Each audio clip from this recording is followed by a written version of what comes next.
안녕하십니까. 민법을 잡은 남자 안영찬입니다. 이번 영상은 강박에 의한 의사표시하고 의사표시 효력 발생한 판례를 정리해 보도록 하겠습니다. 먼저 강박에 의한 의사표시인데 개념은 뭐죠? 강박, 해악을 고지했더니 공포심을 느끼고요. 그 공포심에 기해서 일정한 의사를 표시한 것이 뭐가 되는 거죠? 강박에 의한 의사표시가 되고요. 요 강박에 의한 의사표시는 뭐 할 수 있죠? 취소할 수 있어요. 자, 첫 번째 판례는 개념과 관련된 판례인데 한번 보시죠. 자, 법률행위의 취소원이 될 강박. 강박은 뭐 할 수 있는 거죠? 취소할 수 있는 거잖아요. 하기 이하에는 표의자로 하여금 외포심, 공포심을 생기게 하고 이로 인하여 법률행위의 의사를 결정하게 할 고의로서 불법으로 장래의 해야악을 통과할 경우라야 한다.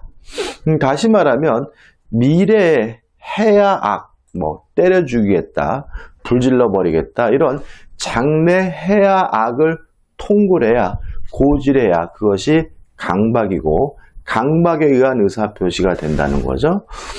따라서 만약에 해야악을 고지하지 않고 있다면 강력히 얘기하고 심하게 얘기했다 그래서 그것이 강박이 될 수는 없는 거죠. 그래서 구체적 사례가 1번 판례 보시면 각서에 서명 날인할 것을 강력히 요구했어요. 이거는 강박이 아니죠. 예를 들어 가지고 서명 날인 안 하면 죽여버리겠다. 서명 날인 안 하면 니네 집 딸 흙냄새 맡을 줄 알아라. 이런 식으로 얘기했다면 이게 뭐예요? 지나친 것이니까 강박에 의한 의사표시가 아니, 해악을 고지한 것이니까 강박에 의한 의사표시가 되니까 강박에 의한 의사표시가 되겠죠. 그렇지만 단순히 강력히 요구한 것만으로는 강박이 아닌 거죠. 따라서 위법한 강박행위로 한 것을 볼 수는 없다. 너무나 당연한 거지만 시험에 몇 번에 나왔죠.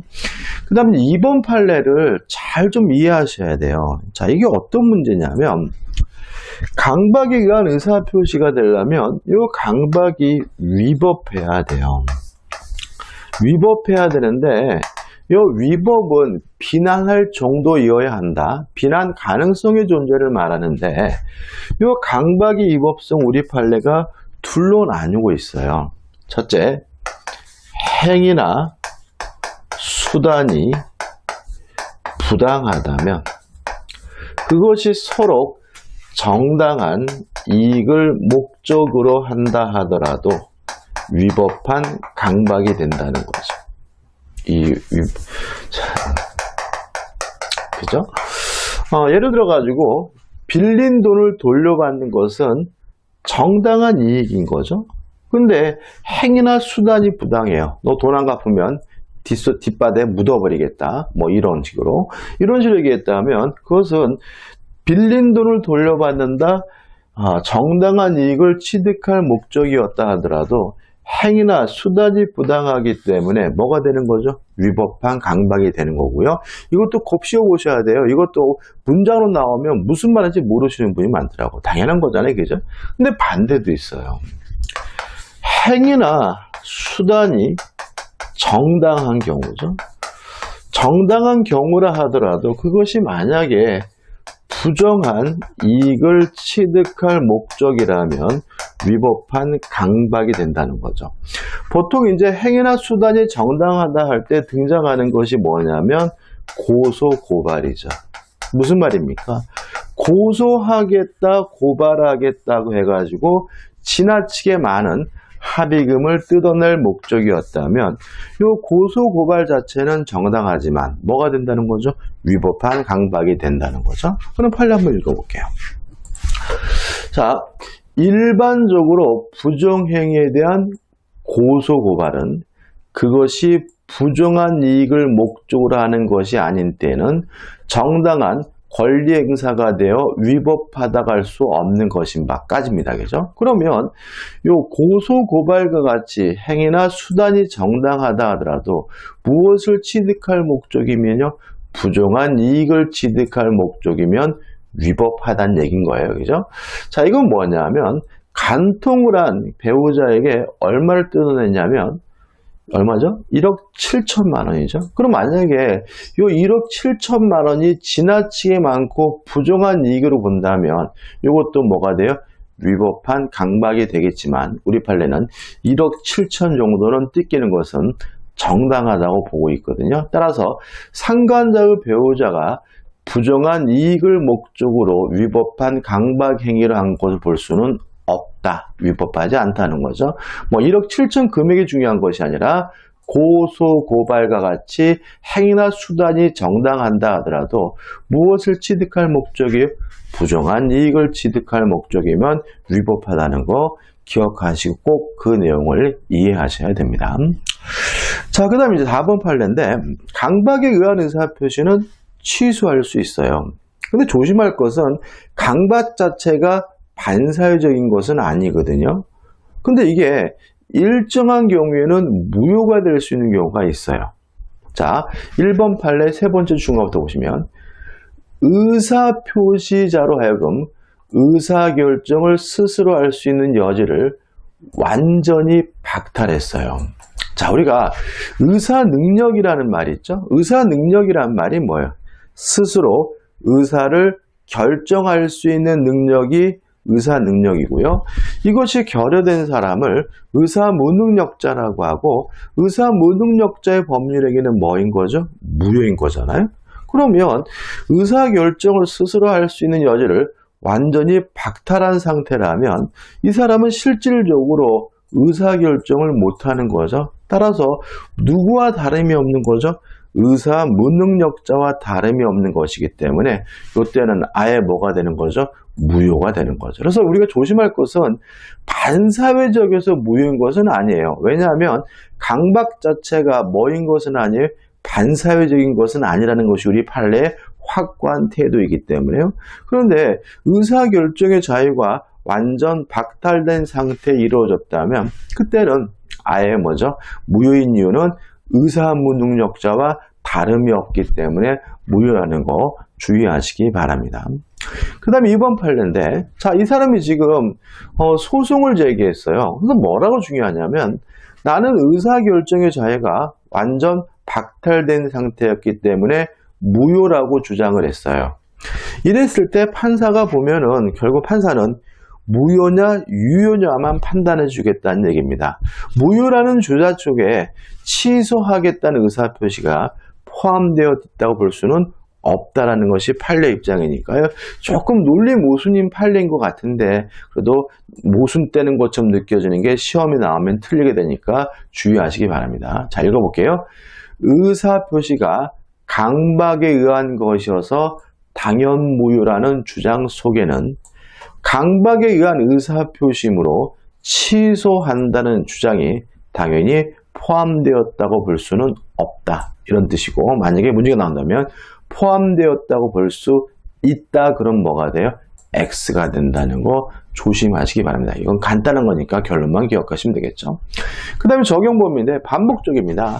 자, 우리 민법은 개인과 개인 간의 관계, 사법적 영역에 대해서만 적용이 돼요. 따라서 국가와 개인 간의 관계, 공법적 영역에 대해서는 적용되지 않거든요. 특히 소송행위는 대표적인 공법적 행위이기 때문에 민법 규정이 적용되지 않아요. 따라서 강박을 통해서 소송행위가 이루어졌다 하더라도 그 소송행위 자체를 강박을 이유로는 뭐 할 수 없는 거죠? 취소할 수 없는 거다. 다시 말하면 소송행위와 같은 공법상 행위는 서로 그것이 강박으로 이루어졌다 하더라도 강박을 이유로 뭐 할 수는 없는 거죠? 취소할 수 없는 거죠.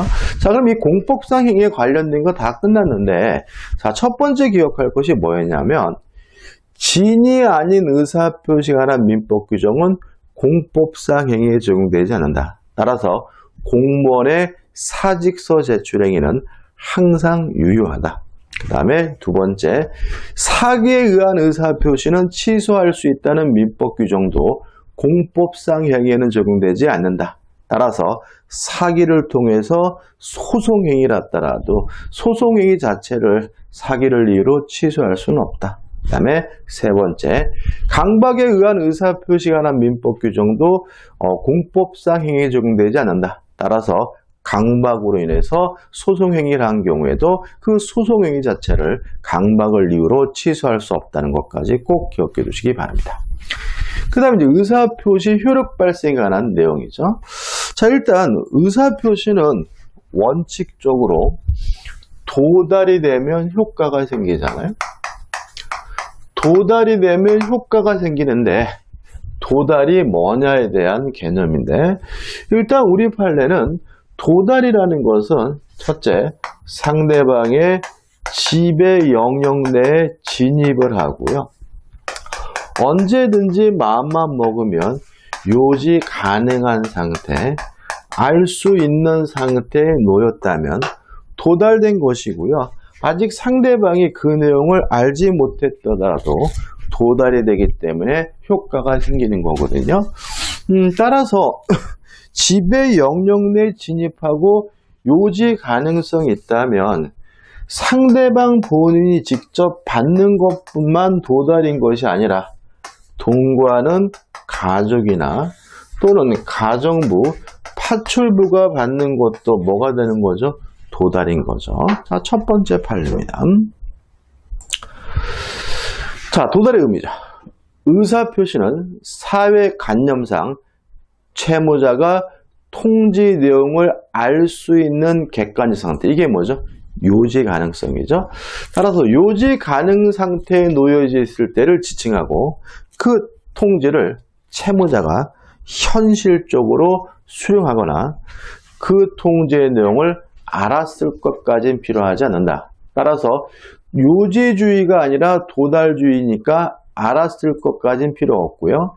지배 영역 내 진입하기 때문에 그만이니까 채무자가 꼭 현실적으로 수령할 필요는 없다. 가족이나 가정부나 파출부가 받는 것더라도 뭐죠? 도달된 것이다. 이런 얘기인 거죠. 그 다음에 이제 효력 발생하는 판례를 정리할 건데, 자, 다시 일로 오셔가지고, 자, 요지 가능성이 있어야 돼요. 근데 이게 어떤 문제냐면 이런 문제입니다. 자, 지금 1층 집에 2층에 표의자가 살고요. 1층에 상대방이 거주하고 있었거든요. 근데 표의자가 예를 들어서 내용 의사표시를 편지로 보냈다. 근데 요 상대방 가정부가 받았거든요. 그럼 가정부가 받았다면 지배 영역 내에 진입한 것이니까 일단 도달된 것으로 봐야 할 텐데, 표의자가 옆에 보고 있다가 가정부가 받자마자 바로 뭐 해버렸냐면 회수해버렸어요.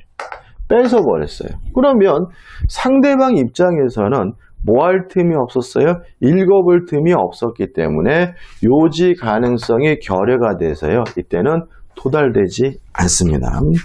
자, 가분 판례죠.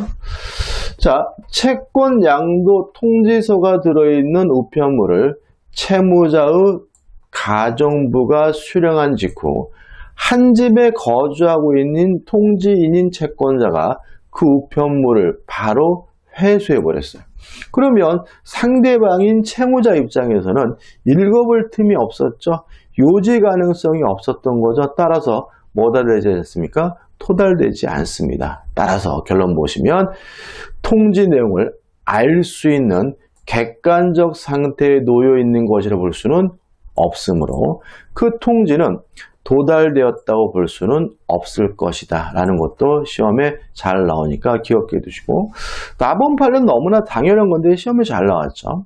일단 채권 양지 통지서가요, 동업자 사무소에 배달됐어요. 그러니까 그 사람 사무소가 아니라 동업자 사무소고, 또 누가 받았냐면 신원이 분명치 않은 자가 받았어요. 그러니까 누가 받았는지도 모른다는 거죠. 그럼 이거는 명백히 지배 영역에 도달된 것이 아니기 때문에 도달되지 않는다 이런 얘기가 되는 거죠. 그 다음에 이제 다번 판례입니다. 자, 이것도 좀 시험에 잘 나오죠. 자, 지배 영역 내 진입하고 요지 가능성이 있어야 도달이 되는데, 일단 입증을 누가 하느냐? 도달을 주장하는 자가 입증을 하는 거거든요. 따라서 만약에 표의자가 주장한다면 표의자가 입증해야 되고요. 상대방이 주장한다면 상대방이 입증을 해야 돼요. 근데 표의자는 입증하기가 대단히 어렵습니다. 그래서 뭐가 필요한 거냐면 내용, 증명, 우편이 필요한 거예요. 또 뭐가 필요한 거냐면 등기, 우편이 필요한 거거든요. 왜냐하면 이 내용, 증명, 우편이나 등기, 우편이 발송됐다는 사실이 입증이 된다면 상당한 기간 내에 도달된 곳으로 뭘 해주냐면 추정을 해줘요. 그뿐만 아니라 발송됐다는 사실도 입증이 됐고요. 그것이 반송, 되돌아오지 않고 있다는 사실까지 입증이 됐다면 그때는 도달된 곳으로 뭘 해주냐면 간주, 도달된 곳으로 본다예요. 조금 다르죠, 그죠? 이것도 확실하게 기억하셔야 시험장에서 문제 풀 때 헷갈리지 않아요. 자, 내용 증명이나 등기 우편이 발송, 보내졌다는 사실만 입증되면 상당한 기간 내에 도달된 곳으로 뭘 해줍니까? 추정을 해주고요. 발송도 됐고 그뿐만 아니라 반송, 되돌아오지 않고 있다는 사실까지 입증이 되면 그때는 도달된 곳으로 뭘 해줘요? 간주를 해준다는 거 명확하게 기억해 두시고요. 이에 반해서 보통 우편에 대해서는 일반 우편에 대해서는 도달에 대한 추정을 인정하지 않는다는 것까지 기억해 두시면 되겠죠. 따라서 2번 판례 보시면 답원이죠. 자, 내용 증명 우편이나 등교 우편과는 달리 보통 우편입니다. 방법으로 발송되었다는 사실만으로는 그 우편물이 상당 기간 내에 도달했다고 추정할 수는 없죠. 그러면 결국은 이제 추정이 안 되니까 뭘 해야 돼요? 입증을 해야 되는데 누가 입증하느냐? 송달의 효력을 주장하는 측에서, 효과 발생을 주장하는 측에서 증거에 의하여 도달 사실을 입증하여야 한다라고 판시하고 있는 거죠. 그래서 이렇게 세 가지로 나눠서 정리하시면 됩니다. 자, 이번 영상 여기까지고요. 다음 영상에서 이제 대리에 관한 판례를 보도록 할 거예요. 그래서 대리에 관한 판례 좀 길겠죠, 그죠? 자, 이 영상이 도움이 되셨다면 구독, 좋아요 부탁드리겠습니다. 고맙습니다.